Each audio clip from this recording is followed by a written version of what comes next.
Morning, Glory. Ladies and Greatest gentlemen, America. I'm Hugh in Studio West, the Relief Factor studio out west. Bonjour, hi to Canada. Greetings to my friends in Israel. As you see, we're flying over an island, a city, a particular city. And this is a story of a number of people, and a story also of the city itself. It was not photographed in a studio. Quite the contrary. Recognize this? The actors played out their roles in the streets and in the apartment houses of New York, on the docks in the Old East River, TV series. The Naked City. and in Pennsylvania Station.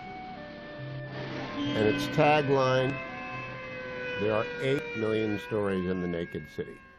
And those 8 million stories are actually 10 million stories in Los Angeles County, where just about 9.7 million people that we know of, probably more, live. Many have died.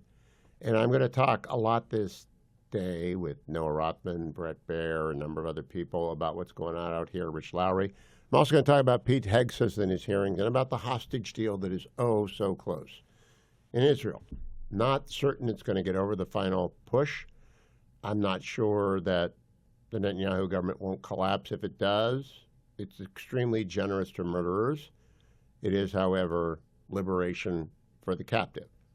So as that progresses, I'll watch the news and bring you up to speed.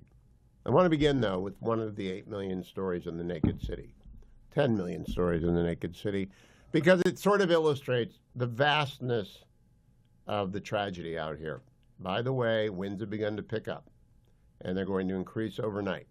We've already had gusts of 70 miles an hour or more today in Los Angeles County and Ventura County. I'm in Orange County. I live in Orange County when I teach at law school. And I'm only here for 3 months. I'm not going to have to pick up the pieces of the ruin. I have to pay some taxes, but I'm not going to have to pick up the pieces of the ruin. I do know, I have a column over at Fox News today, that we need a private, federally authorized corporation take control of all the burn areas and simply de-establish control of the failed government structures out here.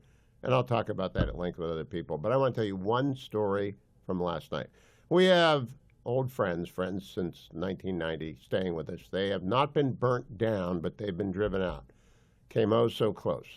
Fire claimed one of the houses on their street and almost got theirs, but the very brave and extraordinarily efficient firemen from all over the world. I mean, we've got fire people from Mexico and Nigeria and fire professionals from across the United States and, of course, all over Southern California, thousands of them. They weren't here last week. They're here now. And so they are saving lives and structures and peoples and businesses. But they weren't here a week ago because of the failure of government, even though the winds a week ago were forecast to be higher than they are forecast to be tonight. They hit 100 miles an hour a week ago today. They're going to hit 70 miles an hour tonight. And it's going to be rocking and rolling, and God take the person that sets a fire. They've arrested a couple of people. I don't know whether or not the charges will stick. We'll leave that alone. But last night, our friends who were staying with us for the duration so they can return to their homes. So let's go out to dinner. So we did. Went to a place down in Orange County called Oliver's, fine restaurant. And Victor, our waiter, heard us talking about the fire and the catastrophic effects on so many different people. And he said, we've been full the last many nights, because many people from Los Angeles have fled to Orange County, have taken up residence here, are staying with friends and family, and the rules have all been suspended for school. And I'll credit Gavin Newsom for that. That was important.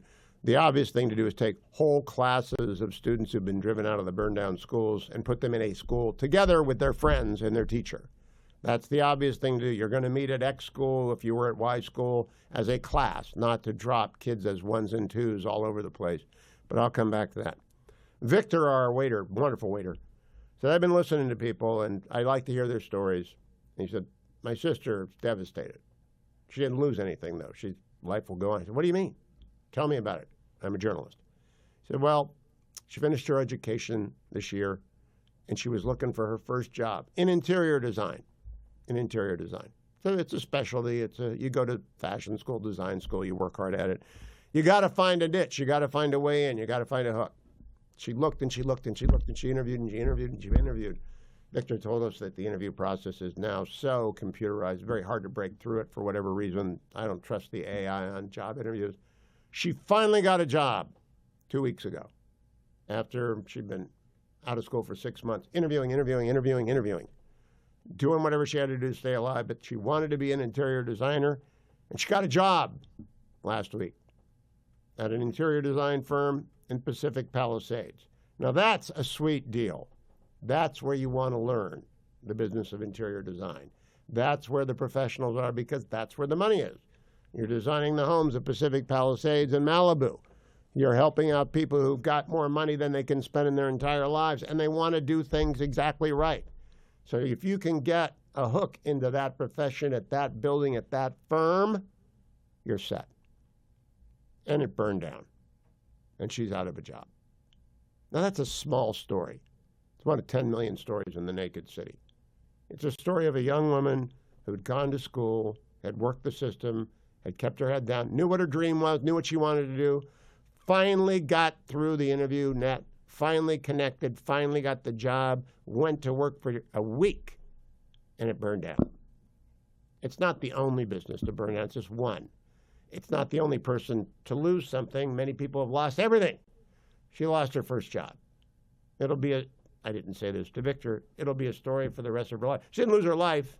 You know, I have on my desk here, Studio West, my J.P. Blecksmith patch. J.P. lost his life in Fallujah on 11/11/04. So unless you lost your life, you haven't lost everything. But if you have lost your house, you're suffering grievously.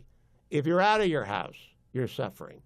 If you know people who have lost their house, you're suffering. If your business is gone, I don't even know. There are law firms all over that stretch. There are architecture firms and design firms. It's a professional's paradise. There are churches. The pastor at Calvary Church, Pacific Palisades, took up the call. I read his thread on X. And the call, he came. He was ready to serve. His church is damaged but not burned down. His congregation is gone. Who knows where they'll be. They'll be going to church all over the place. I don't know what's going to happen to him. I know that if I was going to write a check blind, you don't have to look far. Go to Catholic Charities of Los Angeles. The best bishop in America, or the equal, I should say, the equal of any bishop in America is Archbishop Gomez. He should have been made a cardinal long ago, except for our unfortunately misguided pontiff. He should have been in the College of Cardinals. He's a wonderful man. I don't know him. I just know of him and what he's done. But Francis won't put him in the College of Cardinals because he's Opus Dei. But he doesn't care. He's a servant of God and of man. And I'm sure if you want your money to go to the right place, go to Catholic Charities of Los Angeles. If you're sure, if you really, I'm not here to raise money for anyone, but the need is so immense because the destruction is so vast. And tonight, just say a prayer for the city of angels because it needs all of the angels to come back. The disruption for children is particularly intense. The fears that they will take into their lives for the rest of their lives is particularly hard to imagine.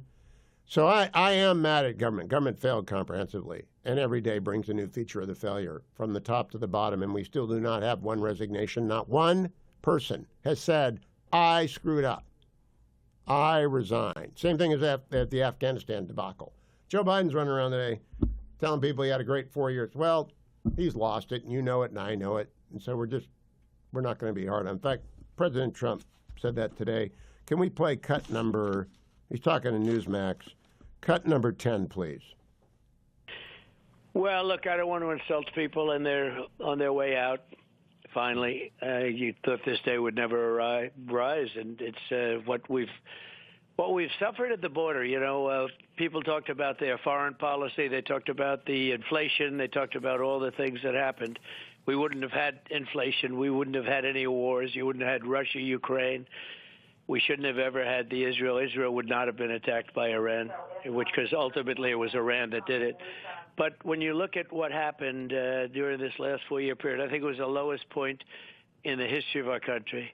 It's been so bad. And I watched what he said, and he's trying to make good of everything, like he talks about Afghanistan. Well, we were moving out too, but it would have been with dignity and grace and. Well, stop there. He's not going to beat up on him, but he's also not going to let this nonsense fly. And I'm not going to let the nonsense fly on Pete Hegseth. I'm going to play you a few clips of that after I talk to Noah Rothman. But I am mostly concerned with the comprehensive collapse of the California governing structure. God bless the firefighters, the police, the first responders. They're working their rear ends off. But I can't even begin to tell you how everyone everywhere in this state has been touched by this. And federal aid should absolutely be conditioned. I have a column on this at foxnews.com.